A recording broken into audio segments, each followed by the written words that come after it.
మా ముందు చెప్పులతో నడవద్దు, మా వీధుల్లో తిరగొద్దు, ఊర్లల్లోనే ఉండొద్దు, దళితులపై రెచ్చిపోయిన టీడీపీ రౌడీ మొక్కలు ఎదురు తిరిగినందుకు దాడి, 8 బైకుల దహనం, బాధితులకు అండగా నిలిచిన వైఎస్ఆర్సీపీ నేతలపైన దాడి.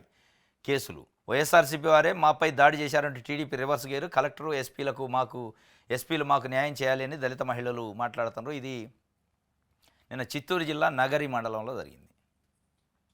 చంద్రబాబు నాయుడు గారికి సంబంధించి సొంత జిల్లా. దళితుల్ని ఈరోజు కూడా 75 సంవత్సరాలు ఆయన స్వతంత్రం వచ్చి 77 సంవత్సరాలు అవుతుంది.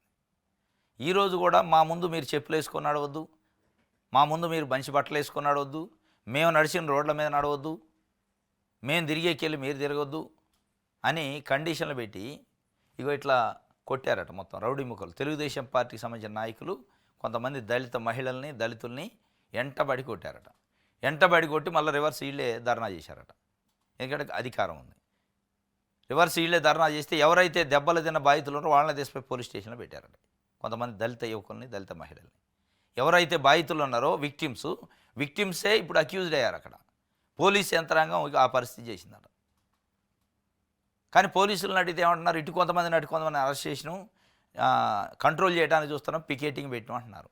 అంటే కంట్రోల్ చేయాల్సిన పరిస్థితి, పికెటింగ్ పెట్టాల్సిన పరిస్థితి వచ్చిందంటే మరి ఇప్పుడు ప్రజాపాలన నడుతుందా, కులపాలన నడుతుందా?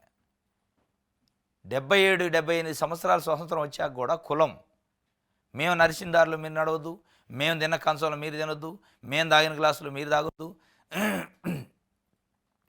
అంటే ఈ భూమి ఏమన్నా ఒకళ్ళ సొత్తా? ఇది ఒక కులానికో, ఒక మతానికో, ఒక వర్గానికి సంబంధించిందే.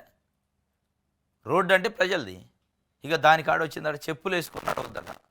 చెప్పులు లేకుండా నడవాలి, మా ముందు చెప్పులు వేసుకొని నడిచారు కాబట్టి మీరు చెప్పులు వేసుకొని నడిచిన రోడ్డు మీద మేము ఎట్లా నడవాలి అని చెప్పి ఒక సామాజిక వర్గానికి సంబంధించిన వాళ్ళు దాడి చేశారట.